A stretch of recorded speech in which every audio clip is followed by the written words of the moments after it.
Hello, good morning, everyone. My name is Bertie Herrtage, and I am one of the senior coaches at Crowdfunder UK, the fundraising platform. So today we've got an hour's session as part of the BT Skills for Tomorrow program, where we're going to be looking at how you can adapt your business during the COVID-19 crisis. So before further ado, I'd like to introduce a pre-recorded message from the program's operator, Karenza Jennings, who will be telling us a little bit more about the support available and the hashtag that you can follow the conversation through BT or hashtag skills for tomorrow.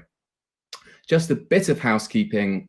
This will be a one-way kind of stream of hopefully good content and conversation and presentation from my end. In the meantime, if you could make sure that your videos are turned off and your mics are turned off, that will avoid any interruption along the way. And that we've got a question box, which will be coming to at the end. So if you look in the right-hand side of your screen, you've got a question box. So anything that you'd like to ask, pop it in there. And if we haven't covered it in the presentation, we will address it there and then. So thank you, and let's hear it from Karenza. Hello, and welcome to BT Skills for Tomorrow. My name's Karenza Jennings, and I'm BT's Digital Impact Director. I run Skills for Tomorrow. We actually set up the programme a few months ago, and it's designed to help communities all over the UK in different ways to develop their confidence online and to develop their digital skills. Now more than ever, with COVID-19, it's really, really important that we're here to support you. We want to help you develop your confidence. We want you to help you reach your digital routes to market. We want you to help promote your products and services to your customers, and we really, really want you to succeed. We've put together this program of webinars, which are completely free for you and for your co-workers. We want to help inspire you to start using some of the collaboration tools that will genuinely help you save time and money and help you get your routes to market quicker. It's really important that you feel confident with digital tools and that you're able to communicate with your co-workers really effectively. Working remotely is a challenge for all of us. I'm working from home right now. It's a challenge for absolutely all of us. And you just have to adapt. You have to adapt really quickly and turn to valuable advice where you can get it. We've been talking to a huge number of small businesses ourselves through our partners, Small Business Britain, and also Google Digital Garage. We've been listening to the way that people are facing all kinds of different challenges and problems at the moment. We're trying to respond rapidly with the types of help, advice and support that we feel is most useful to you. So we're starting with some key tools around collaboration, digital marketing, and also how to optimize your business model. We want to help you take your business online so that you can discover your customers and that they can discover you. It's really important as well that you open up communication channels with your customers. Now more than ever, it's the human side of business. That's what matters, and that's what we're trying to help you do. So without further ado, I'd like to introduce you to hashtag Skills for Tomorrow. I really hope that you learned something valuable. I hope you learned some good top tips, and I hope you tell others about us. We're here to help you. It's BT Skills for Tomorrow. Thank you. Brilliant. Thanks very much. So we've got an hour to work with, and what we're going to be covering is essentially the ins and outs of crowdfunding.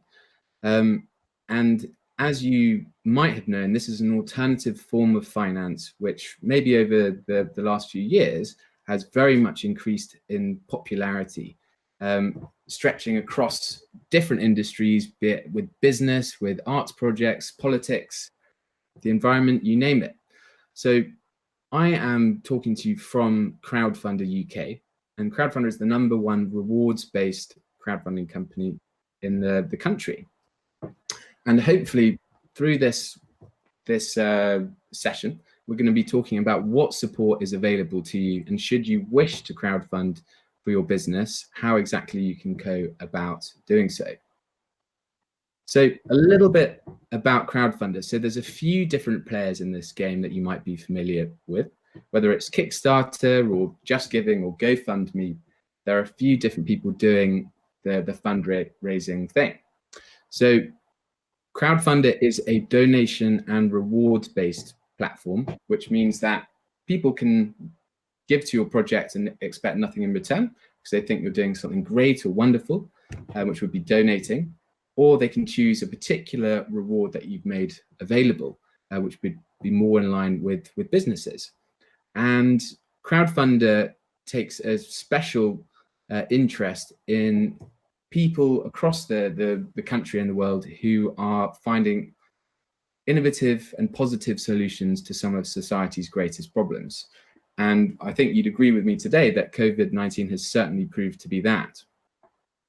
So, like many businesses, we ourselves have had to adapt and to think about how we are going to re-strategize and what we can do to adapt our own model to support businesses out there who are very much suffering between cash flow at the moment, where normal and regular business has been interrupted.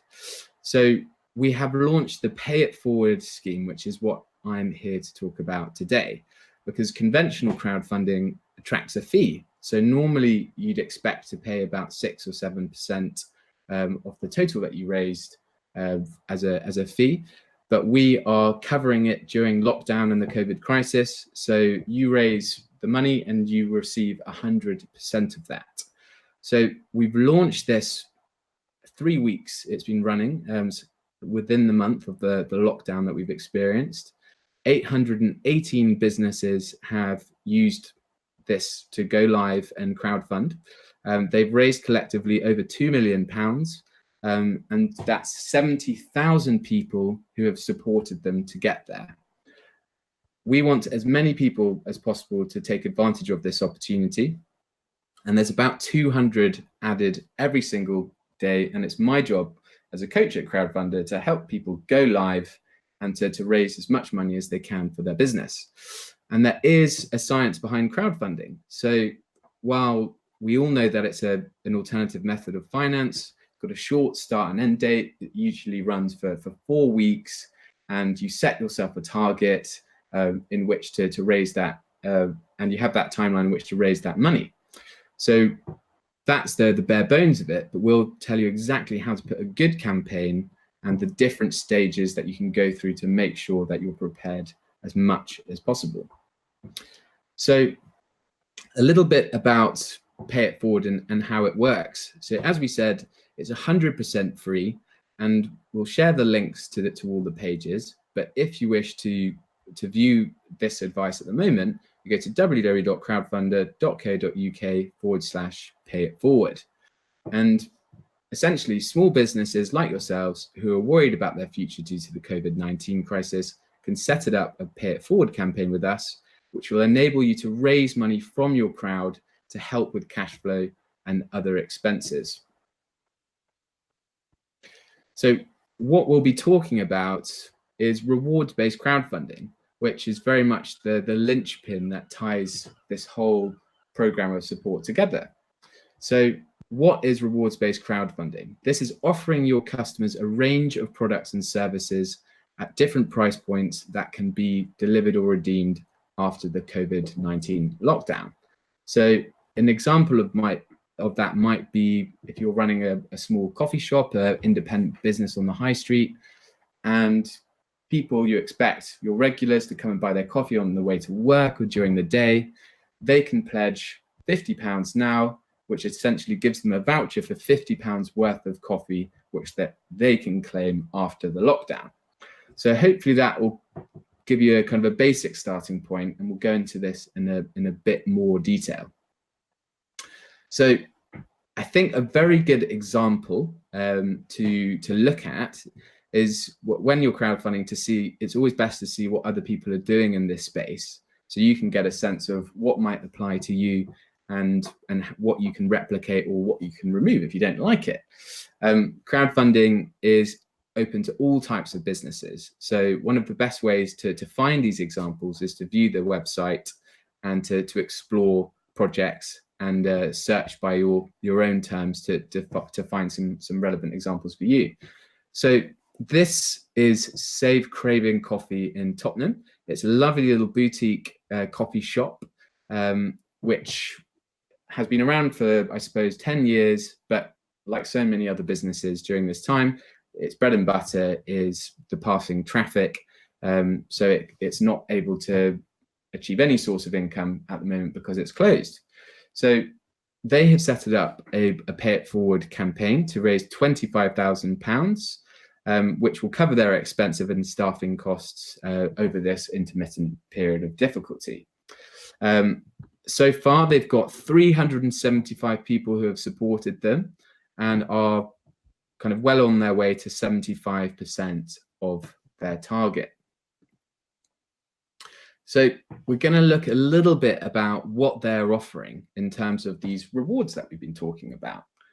So we know that rewards are essentially split into 4 different categories, and these aren't thought up in an instant, and you don't need to reinvent the wheel to create a reward. It's very much the business as usual approach that you might expect when you're conventionally trading as normal. So for this cafe, they're offering these different products and services, experiences and events, sponsorship and membership opportunities, and general thank yous to encourage people to give now so that they can reclaim all of these rewards once the lockdown period is over. So an example of that is for £5, you'll receive a postcard from the Craving Coffee guys and a cup of coffee. For £10, get a postcard, a coffee and a piece of cake. Or for £35, a postcard and 10 coffees.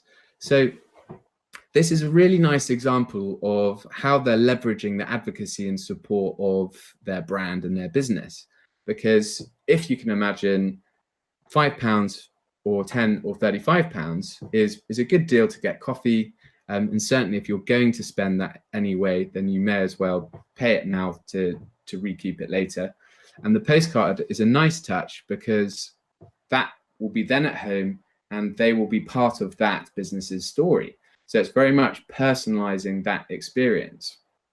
So for experiences and events, they've got tickets to a We're Back in Action gig. So this will be a party. So once they're open, inviting all of their supporters to come and listen to music, eat food, have fun.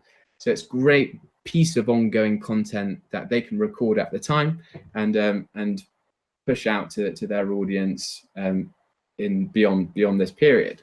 So the whole crowdfunding exercise really is a good opportunity to engage people with these different rewards and to capture content and make new connections along the way.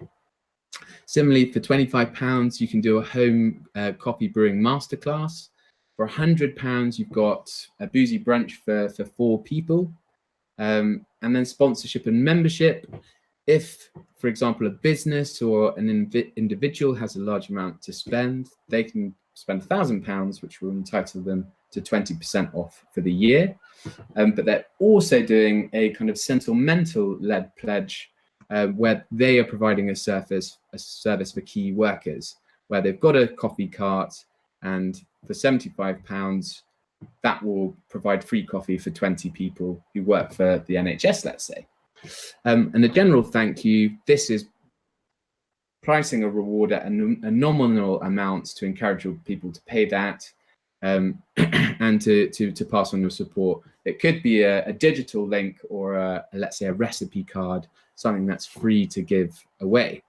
But the whole premise of rewards is that in a donation-led campaign, the average amount donated is £20, but if you offer a wide variety of rewards at varying price points, that average is increased to £50. So essentially, it's a way in which to encourage your audience to contribute more to the campaign.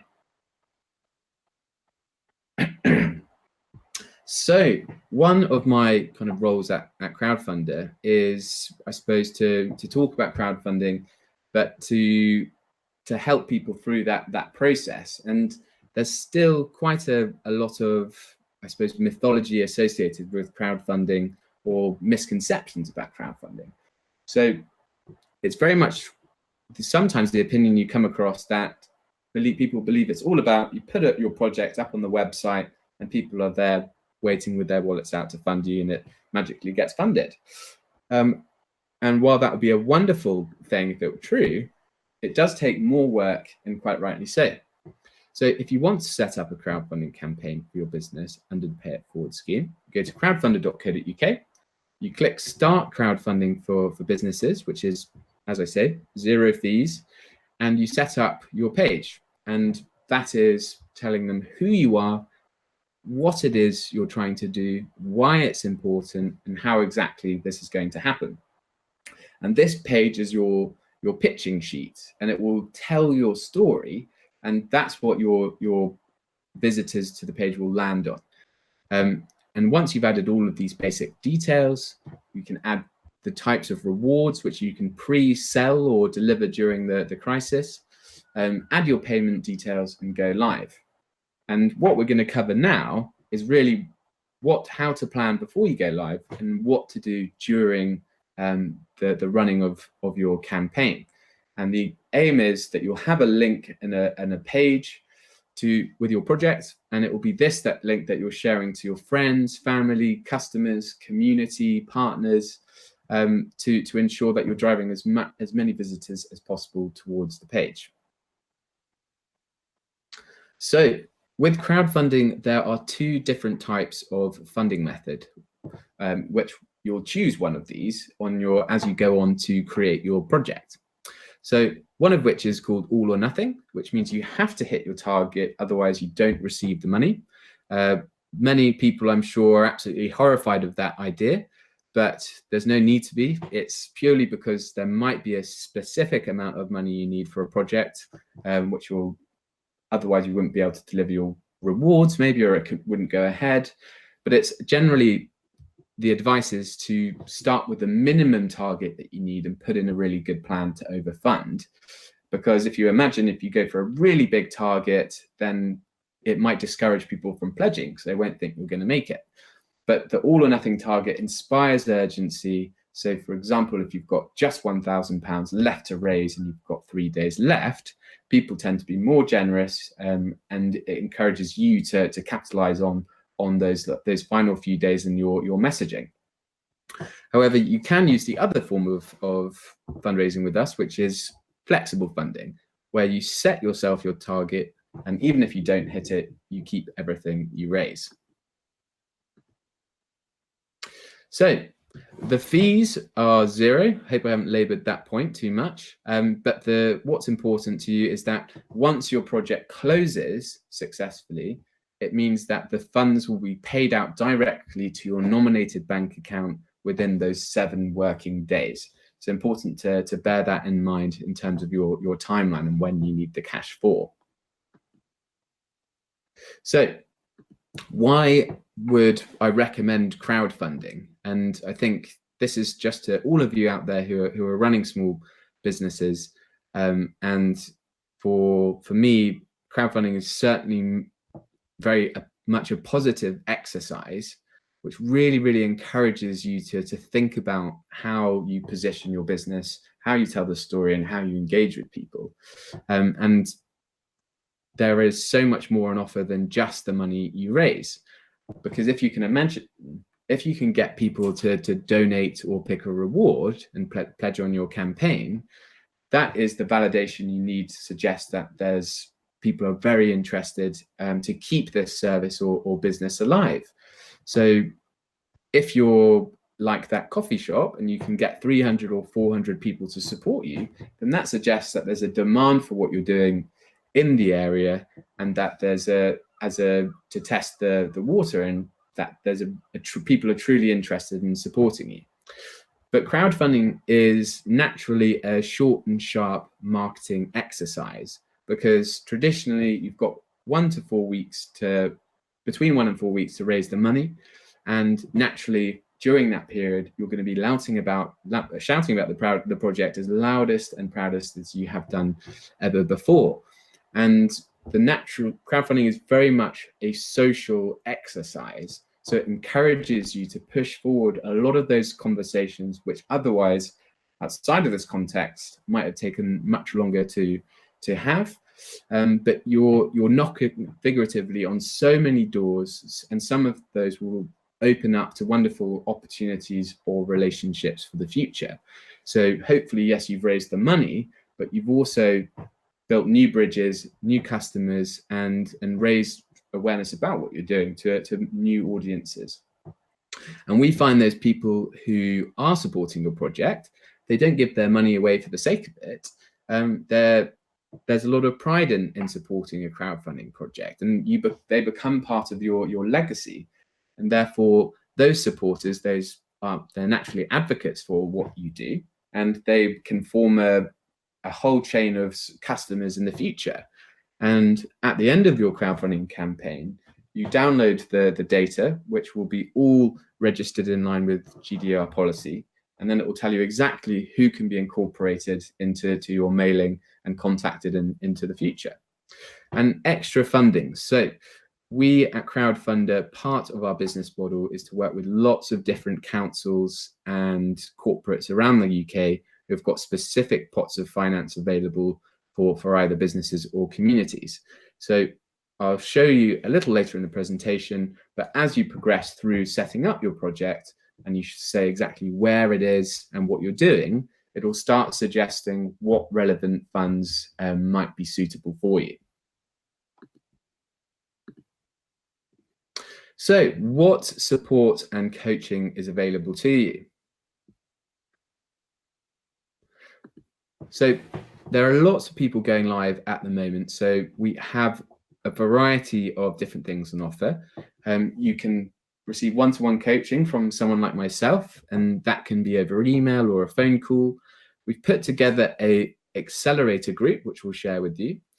This is on Facebook, and it is an open group. It's a peer-to-peer learning group where we're sharing lots of advice. We're getting previously successful projects to share their experiences, and each day we're posting new content to aid you in your journey. And it's quite useful to join the hundreds of other people who are doing the same as you, and to learn together along the way. And similar to this, we have workshops. So if you look at the Crowdfunder website, there'll be a list of what virtual workshops are available at the moment. The online guide, so crowdfunder.co.uk/guides will give you access to all of the downloadable advice that we've got available.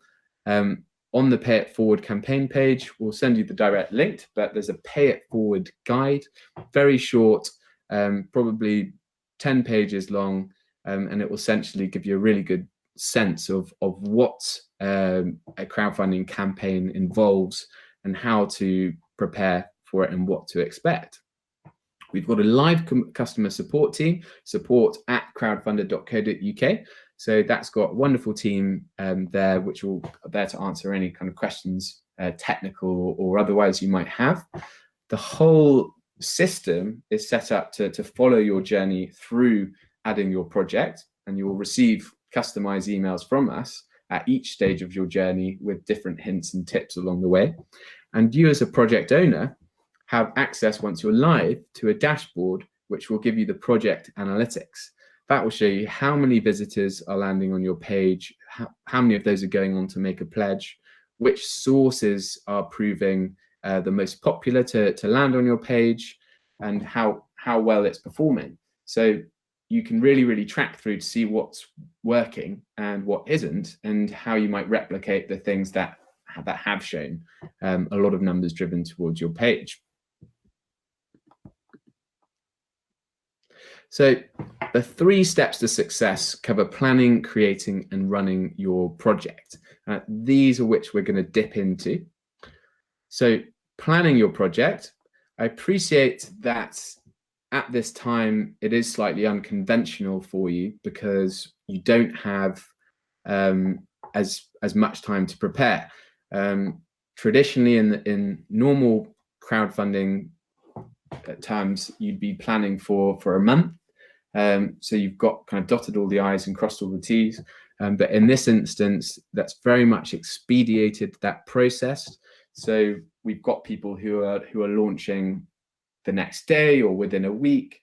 So the advice that we're giving you now is very much built up around that. But as these are the different skills we associate with putting one together. So you yourself who are maybe watching this webinar are the project leader, and it'll be up to you to create the page at crowdfunder.co.uk. All that will involve is telling your story, adding in images and filming a video. You'll be making a marketing plan. So really, before you start, you just want to have a rough outline of what's going to happen from the first day to day 28 for the plan for your 4 weeks. So you can kind of book in different promotional activities, and you've got a good idea of what you're doing across, let's say, your email, WhatsApp, social media, maybe press. So you've got all of those bases covered, and you're not scrambling around each day trying to think of something to do. Networking. So as I say, it's a social exercise. You really have to pick up the phone and speak to people.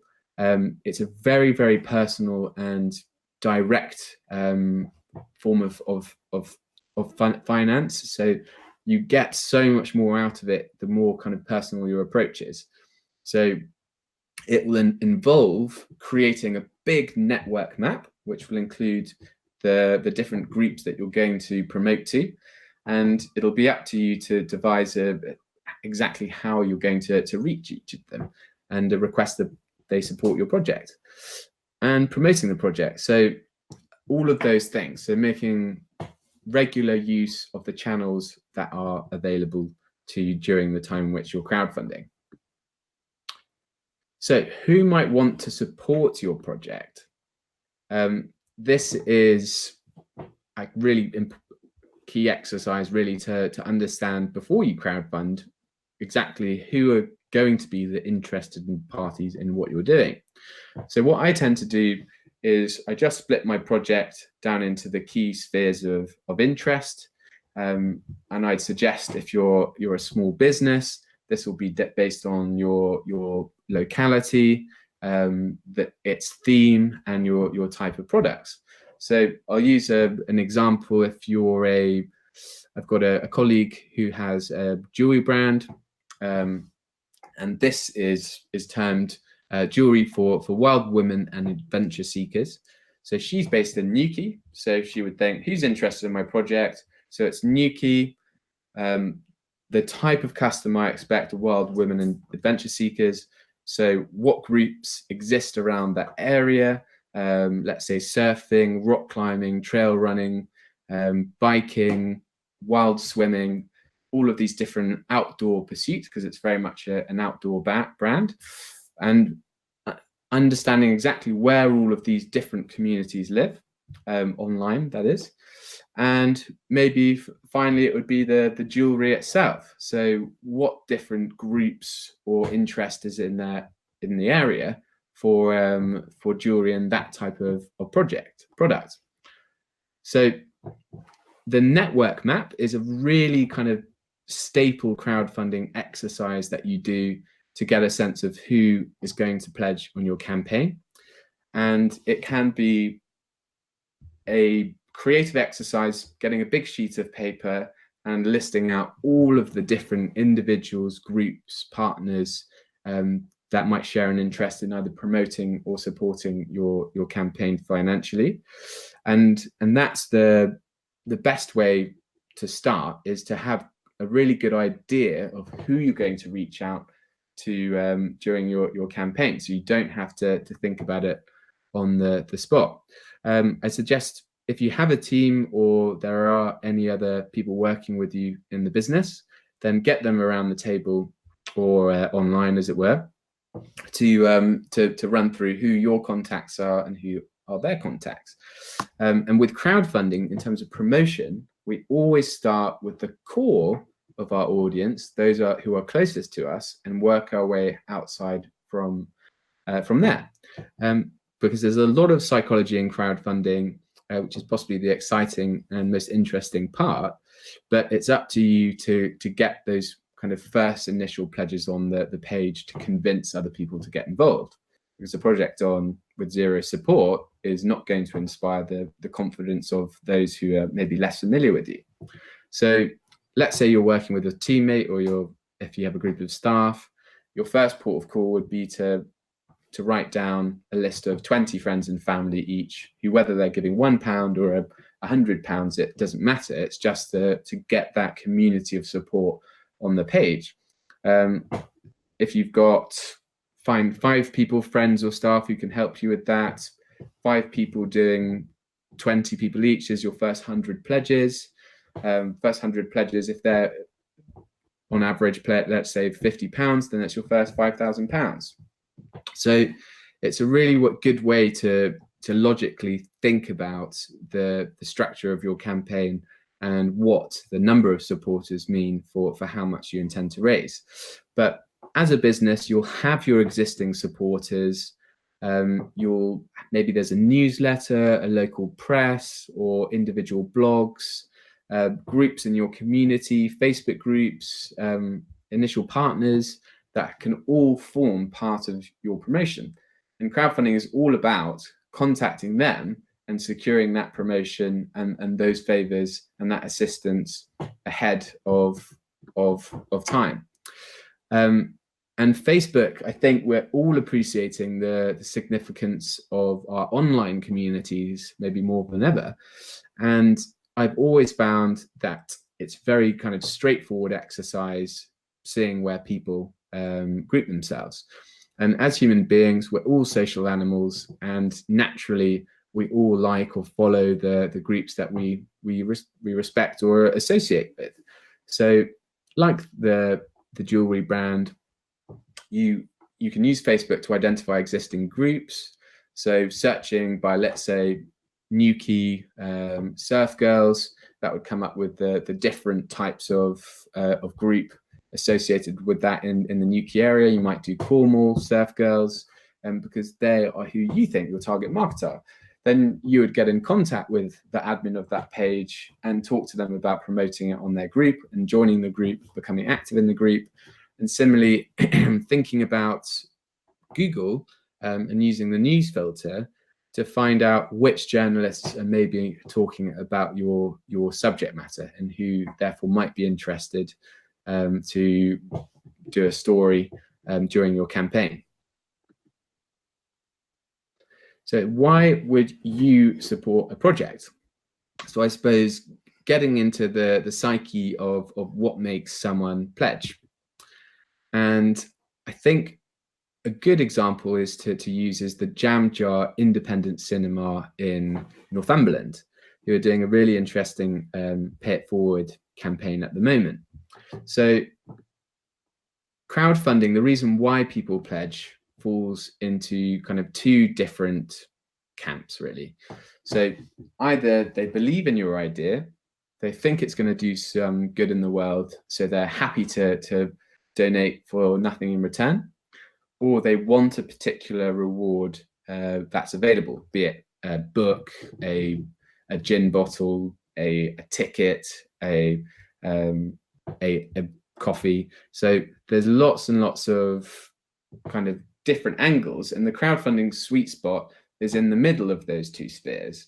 So where you can communicate the sentiment of what you're hoping to achieve and capture people's hearts and minds that way, but also offer a reward that they're interested in too.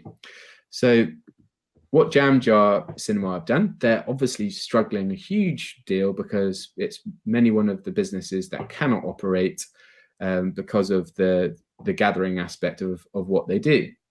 So for many cinemas, and you see them around, many of them will be silent at the moment because there's not much promotional activity that they can do. And Jam Jar have thought very, very cleverly about this and thought about, okay, so we're going to have to give up our income stream during this period, but we want to use this opportunity to reach new audiences and to do some good at the same time.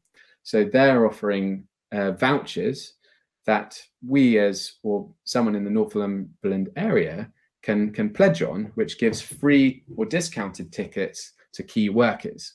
So your NHS staff, your services, and let's say supermarket shelf stackers. So this is a really good way of communicating the importance of what these key workers are doing, the community aspect of how we can give back to them, and it enables people to think about pledging on behalf of someone else.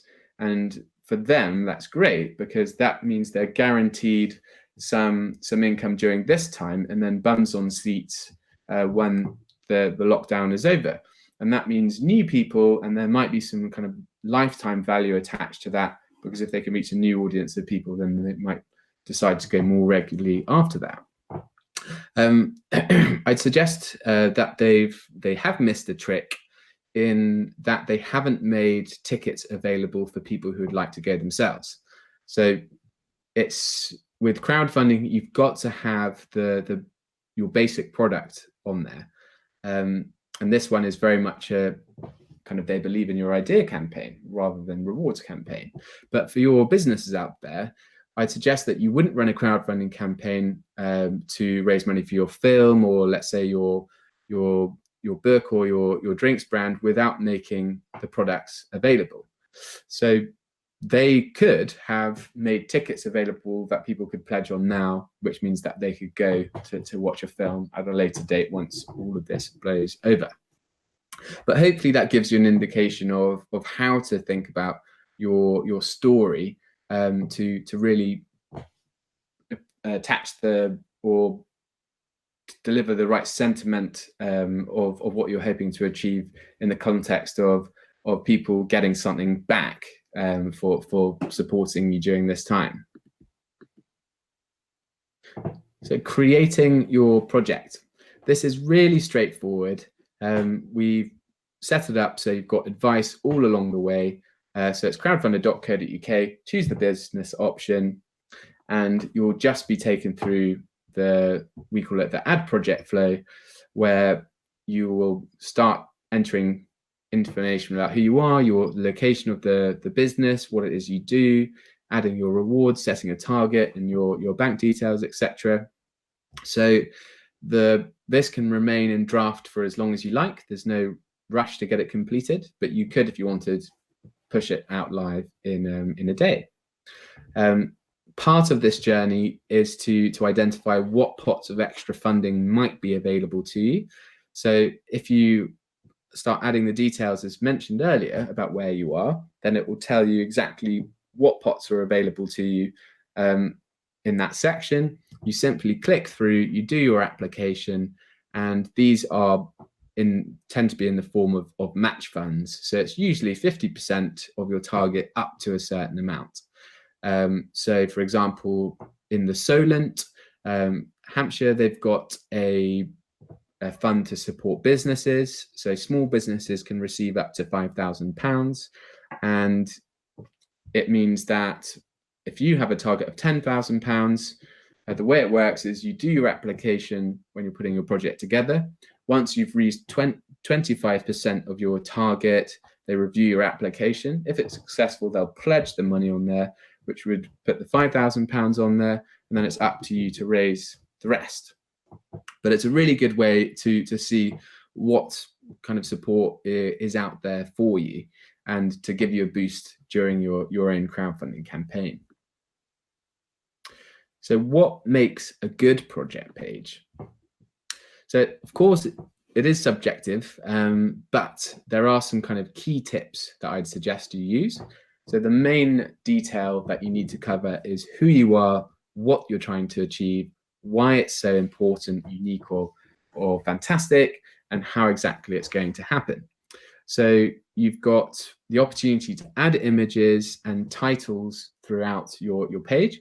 That's really important that you don't put together just a page with a block of text, because that's not going to inspire anyone to pledge.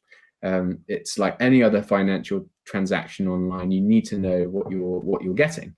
So make an effort to kind of guide them through the process, and the titles help them, or headings help them pick out the key information, and the images help them to kind of visualize what to expect, and for you to paint a really clear picture about what your project's all about. So this is Zoe's Ghana Kitchen in Hackney, London, and she's got the jazzy title of "We're Ghana, Feed Our Community, Help Us Stay Open." And what she's doing is she's selling all of the products and services ahead of the time, so paying it forward for the future, so people can buy their dinners or products which can be delivered now, like different spice racks. But they also have options for you to pledge to support meals for the vulnerable in their community. So maybe pledge £10, and that covers 2 meals for a vulnerable person in the Hackney area.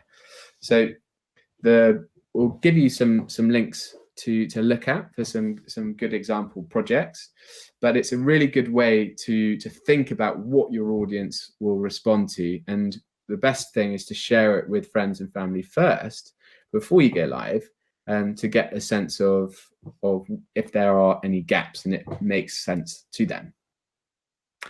Do projects need a video? They do not. So don't feel that it's imperative that you do so. However, it is a further medium of engagement, and some people will read the content on your page and some people would prefer to watch a video. But it's that extra bit of effort which adds that human element to the page and that personality, which is really important, because ultimately in crowdfunding, people back people. So what I suggest is that it's 1 minute, do it on a camera phone, whether it's yourself or and some of your colleagues in there, but quickly running through what it is that you're hoping to achieve and how people can help. And I think that's a good exercise for everyone to do. It focuses your mind into a narrow pitch and puts a bit of personality on your campaign. So setting your target, it's of course really easy to choose the biggest target possible, but that might not be what you're naturally geared up to gain. You just might not have the audience to support it. So really think about what the minimum target should be. So make it as realistic as possible. You can always overfund. So even with an all or nothing target, once you hit your initial target, everything you raise on top of that, you keep. So that's, if you think about the psychology, people want to be part of something successful. So if you can demonstrate that success early on by hitting your target quickly, then that gives you a springboard of positivity to launch off to raise more. Lock down any key pledges and work really hard to try and understand how you're going to get that first 25%, because we talk about the social and the financial proof. The social proof being where the supporters come from. That's your personal network first. Like we said, 5 of you getting 20 people to pledge between £1 or £100. That's your first 100, which gives people an idea that the community is really getting behind it. And similarly with the finance, if you can identify some of the larger rewards to get them sold off and start those communications and correspondence quickly, then that will encourage people to suggest it's really moving. So you don't want to choose a big kind of target without a plan to back it up, or send out your project to your entire audience on 0%. So for example, you wouldn't send your project out on 0% in a news publication, because that is a very intangible audience of people who will look at it, not be inspired by the fact that it hasn't done anything, and you might have lost them there and then. So the final section, we're going to be talking about running your project. So I always think about the fact that everyone has a role to play in a crowdfunding campaign, because we've all got our own audiences and networks, and I believe that everyone appears on this scale. So whether it's sharing the project, which is the minimum, that's on Facebook or over email. If it's another business that's associated with yours, they could offer a reward, or of course they can make a financial contribution. So when you're doing your network map, be sure that for every conversation that you have, make it count to make sure that you're securing either promotion or at least or promotion or a financial contribution to your page, because that is something that's either of which are in the capacity to do. The kind of empty restaurant theory is, I think, what best explains how the psychology of crowdfunding works. So if you imagine you're on a high street and you're looking for somewhere to eat, and there's a waiter twiddling his thumbs outside an empty restaurant where no one's in there, you wouldn't be one of the first persons to jump in, because either the food's not very good and possibly it's a bit awkward. So that's why we do have to do a bit of window dressing in crowdfunding from our kind of core networks first, to encourage other people to get involved. So the more the restaurant fills up, the more it looks popular and interesting, and that adds the credibility that people from outside need to go in. And similarly with crowdfunding, you always want to start the minimum target, but you always set stretch targets. So once you hit your initial target, even on all or nothing funding, then you set additional stretch targets to keep your audience going, and everything you raise from then on is treated as flexible funding, so you keep all of it. You don't need to hit the next targets you set. So rather than leaving it at 100%, essentially that would imply that your business is now closed, no room for anyone else, because they'll land on your page, can see that there's nothing going on, or there's no you've got the money you need, and therefore their pledge is required. But as we know, if we've gone with the minimum, there's always more that we can raise. So keep setting your stretch targets on an incremental basis, and use that urgency to leapfrog from target to target. So as we said with the network, start from the middle of your way out. So those who hear about it last should be those who are least familiar with what you do. So your team, get everyone to pledge, friends and family. Then you go out to your mailing lists, key partners promote the page, then you release it on the company's Facebook, so that by the time all of these people are seeing it further down the line, they can see that it's already moving. So really, that is crowdfunding in a nutshell, and how you can adapt your business to benefit from the Pay It Forward scheme during COVID-19. We're going to have a look at some questions, which I'll have a quick run through now. So let's have a look.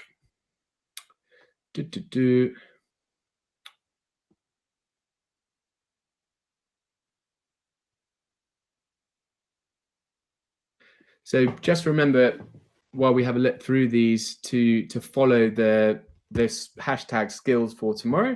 That is exactly where the program will show you which different events are happening, and exactly what you can join next to learn about, to assist you on your business.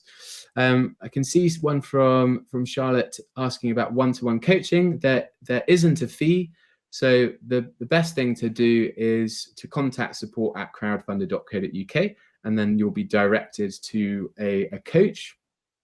Similarly, due to the scale of people, the easiest way to gain support is through the Facebook group. So that's the Pay It Forward Facebook group, and that is moderated by a number of coaches, and it is a learning group where everyone will go through the different planning, creating and running stages, and that will offer the best guidance that we can.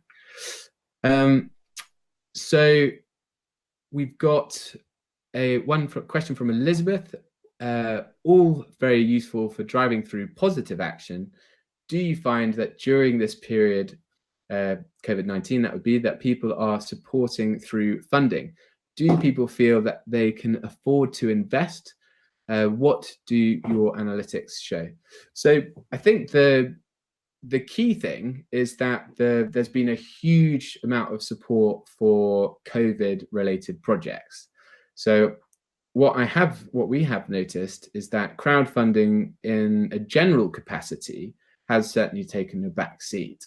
But at the moment, all of our attention is towards what's happening with COVID-19. So that's why I think if you're looking to benefit from the 0% fee option, then now is the time to do a project that is strictly COVID related to help you with cash flow over this period. I think that people are very cognizant of money at the moment, because whether people are getting furloughed or they're not so sure of what's kind of secure in the future. So I think only time will tell through your free trial to see what your audience responds to. And I think the crowdfunding aspect is always going to be a positive exercise, because of course it's free to do, but it enables you to engage with your audiences, new audiences, in an online format, and have the opportunity to keep trading. Because while maybe certain businesses are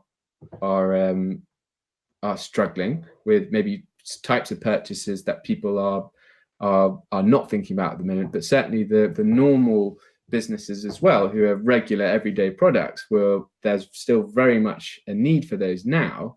And for those that aren't, it's all about communicating the value of the business, the severity of the time that we're in, and that how they can help you. And if you can communicate a really good story and make a product or a service good value during this time that they think they could recoup later, it's an excellent opportunity to do so.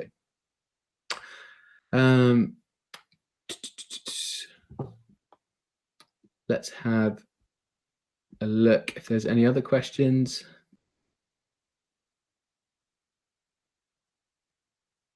So the training sessions on this topic, specifically crowdfunding or pay it forward, I think we probably covered actually the ins and outs of crowdfunding today. So this will be available offline and for reconsumption. And I'd suggest that you would use this as the kind of starting post before looking into the other resources, particularly the actual guide that you'll have the link to, which is the Pay It Forward guide, and it will be a more detailed description of what we've talked about today.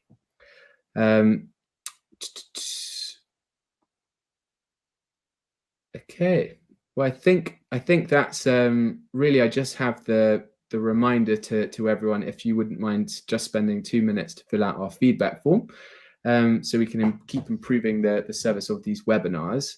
It's the FormWise link, which is in the chat box. So thank you very, very much for attending today, and I wish you all the best with your businesses. And if you're looking for help, do get in touch with us at Crowdfunder. We'll always be delighted to hear from you, and can certainly talk more about crowdfunding and how it might apply to you. So on that note, I will leave you, and I'll hopefully have an opportunity to catch up with those of you who are interested in crowdfunding at a later date. But thank you so much to everyone, and wishing you the best out there. Goodbye.